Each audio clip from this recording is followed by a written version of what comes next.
ये हल्का जनूबी पंजाब के अहम तरीन हल्कों में शुमार होता है। ये हल्का ज्यादातर ठेकेदारी पे चलता रहा है, मलकियत पे नहीं चला। बहुत बड़ा मुकाबला होने जा रहा है इस हल्के से, कोई बड़ा अपसेट भी हो सकता है। इमरान खान की पॉपुलैरिटी आसमानों से बातें करने लगी, तो उस वक्त एजाज साहब को इमरान खान में अपने वालिद की झलक नजर आने लगी। उन्होंने इमरान खान को धोखा दिया। 2018 में भी वो यही करने लगे थे। अस्सलाम वालेकुम नाज़रीन, मैं हूं गौर चिश्ती, आप देख रहे हैं जी डिजिटल। नाज़रीन, आज मैं आपको बताने लगा हूं हल्का NA 162 हरुणाबाद और फोर्टाबाद की तहसील पर मुश्तमिल ये हल्का है। इस हल्के में क्या सूरत हाल है, याद रहे कि ये हल्का जनूबी पंजाब के अहम तरीन हल्कों में शुमार होता है। और आज मैं आपको बताऊँगा इस हल्के की सूरत हाल। बहुत बड़ा मुकाबला होने जा रहा है इस हल्के से। तो नाज़रीन, इस हल्के में शौकत बसरा साहब उम्मीदवार हैं पाकिस्तान तहरीक इंसाफ की तरफ से, नूरुल हसन तनवीर उम्मीदवार है पाकिस्तान मुस्लिम लीग नून की तरफ से, और एजाज उम्मीदवार है जिया लीग से। अभी वो कोई रास्ते ढूंढ रहे हैं कि किसी सियासी जमात से उनका इल्हाक हो जाए। तो अभी तक ऐसी कोई डेवलपमेंट सामने नहीं आई, लेकिन देखते हैं कि उनका क्या बनता है, क्योंकि वो हमेशा सहारों पे इलेक्शन लड़ते हैं। 2002 से 2018 तक ये हल्का NA 191 हुआ करता था। 2018 में ये हल्का 169 हो गया, अब ये हल्का 162 है। नाज़रीन, इस हल्के में धड़ाबंदी की सियासत होती रही है, इस हल्के में बिरादरीज़म की सियासत होती रही है, और इस हल्के में जो पार्टी पॉलिटिक्स है वो कम नज़र आई है। लेकिन इस बार जो है इस हल्के में धड़ाबंदी और बिरादरीज़म के साथ पार्टी पॉलिटिक्स का जो पहलू है वो भी हमें नजर आ रहा है। नाज़रीन, 2018 में नूरुल हसन तनवीर इस हल्के से जीते नून लीग की टिकट पे 91,763 वोट लेके।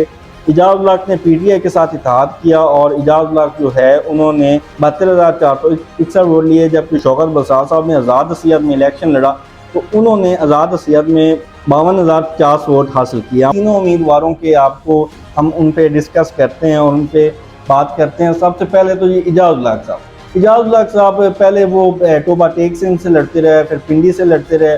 97 के बाद जब मार्शल लॉ लगा तो 2002 में जनरल मुशर्रफ ने जो इलेक्शन करवाया तो एजाज साहब ने उनके साथ अपने मरासम बना लिए, नवाज शरीफ को छोड़ दिया।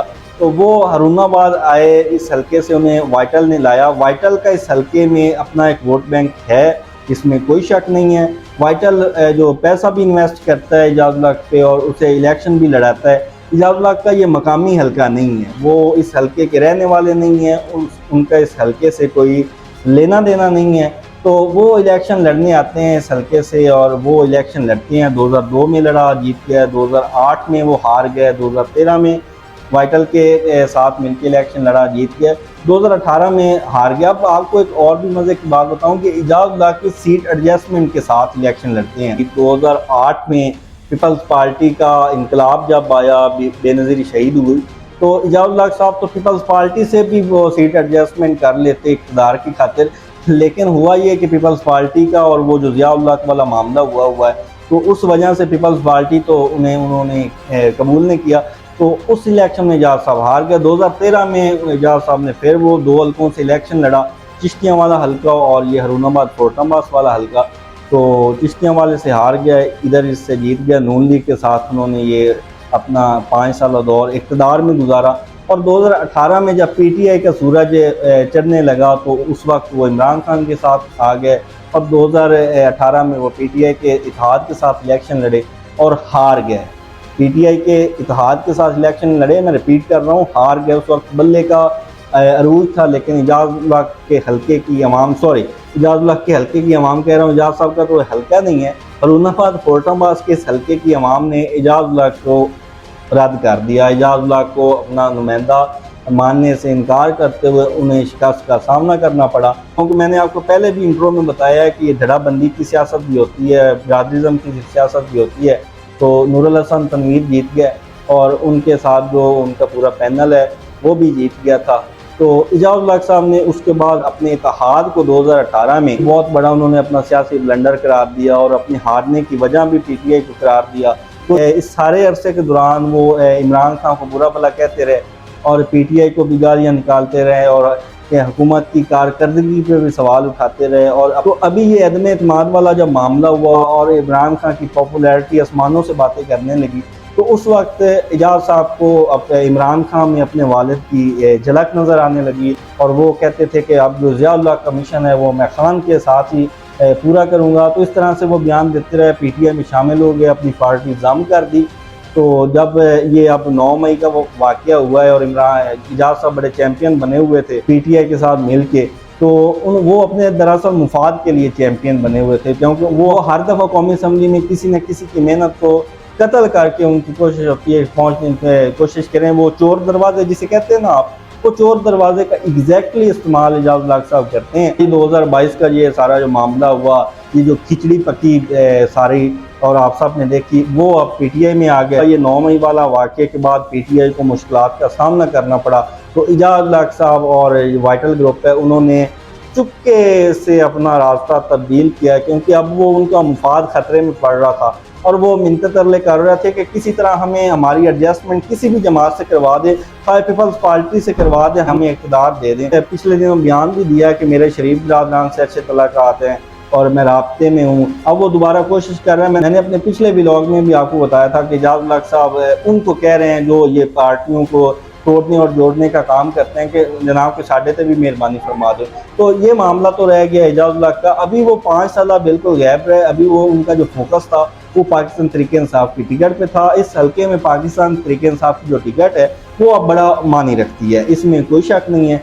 और एजाज उल हक भी इसी चीज़ को भांपते हुए वो पीटीआई में गए थे, लेकिन अब जो उनका मामला है वो बतौर ज़िया लीग अगर आएंगे तो उनको जो वाइटल ग्रुप का वोट है वो मिलेगा, लेकिन वो स्ट्रॉन्ग उम्मीदवार के तौर पे सामने इस्तीफा नहीं आएंगे बगैर पीटीआई की सपोर्ट के।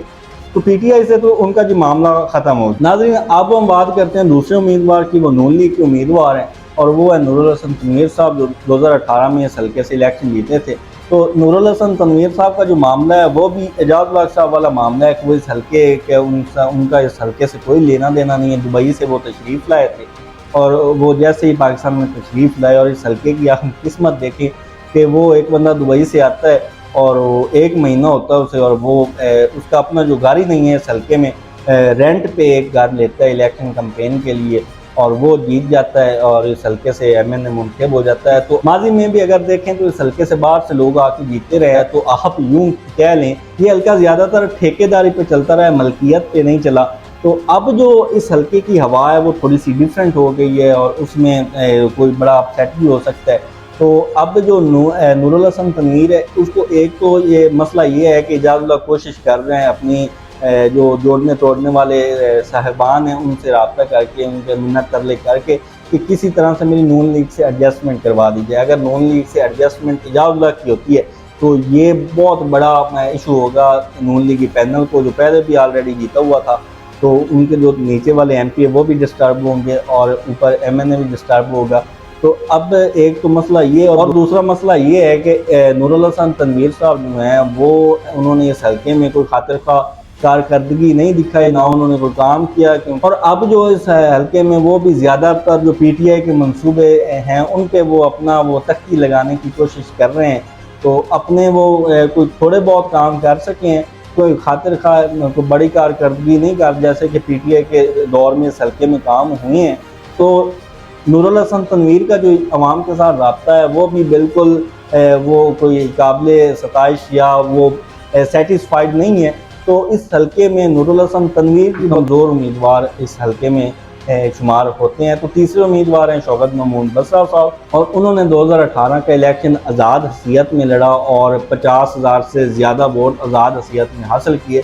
शौकत बसरा साहब को आप जानते हैं पाकिस्तान की सियासत में एक नुमाया नाम है।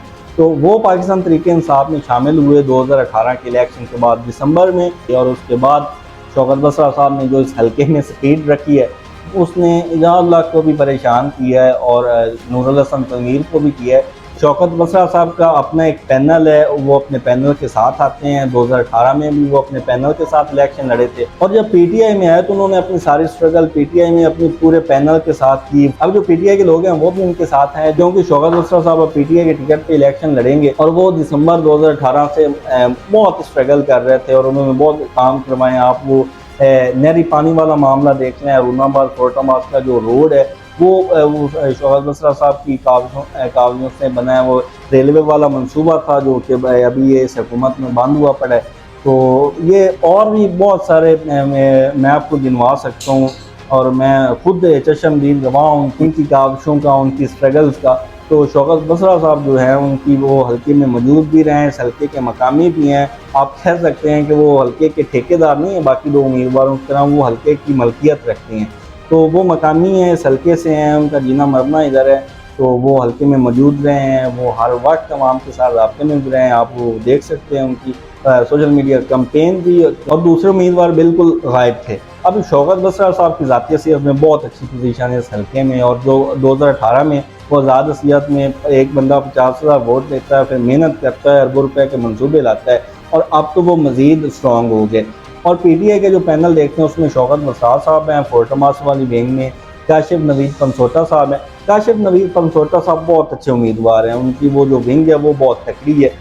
और हरूनाबाद वाली विंग है उसमें PTI को जितने भी उम्मीदवार हैं उन सबको जो मिला के एक उम्मीदवार अगर मुतफिका तौर पे आता है तो ये विंग भी अच्छी हो जाएगी। और इसमें अब शौकत बसरा साहब और काशिफ नवीद पंसोटा साहब वो मेरे ख्याल से इस वक्त विन विन पोजीशन पे जा रहे हैं, और उनका मुकाबला जो होगा वो नून लीग के साथ होगा। और इजाज़ जो है इस हल्के में तीसरे नंबर पे जा रहा है, जिन्होंने इमरान खान को धोखा दिया। 2018 में भी वो यही करने लगे थे, उनके साथ सीट एडजस्टमेंट करके फिर बहावलनगर वाली सीट पे भी वो मैदान में आ गए थे। वो अलग बात है कि उन्हें कोई अच्छा पैनल नहीं मिला और वो खुद ही उधर से भाग गए। दारावाला में भी PTI को हरवाया, अब्दुल्ला बैर साहब जो सीट आ रहे हैं वो भी क्योंकि वाइटल का उम्मीदवार था, और इधर हरूनाबाद में जो वाइटल है वो PTI के साथ एजाज और वाइटल ये इत्तेहाद करके इलेक्शन लड़ रहे थे। तो एजाज साहब इस वक्त तीसरे नंबर पे जा रहे हैं। नूरुल हसन तनवीर और शौकत बसरा साहब, उनका मुकाबला होगा, अच्छा मुकाबला होगा, लेकिन शौकत बसरा साहब को बर्तरी हासिल है और वो ये हल्का जीतने में कामयाब हो सकते हैं। और हरूनाबाद वाली विंग पे उनको एक मुतफिका तौर पे अपना कैंडिडेट लाना होगा। तो नाज़रीन ये इस हल्के की सूरत हाल थी। अगले व्लॉग में एक नए हल्के के साथ दोबारा हाजिर होंगे, तब तक के लिए मुझे दीजिए इजाज़त। अगर चैनल को आपने सब्सक्राइब नहीं किया तो चैनल को सब्सक्राइब कर लें। अल्लाह हाफ़िज़।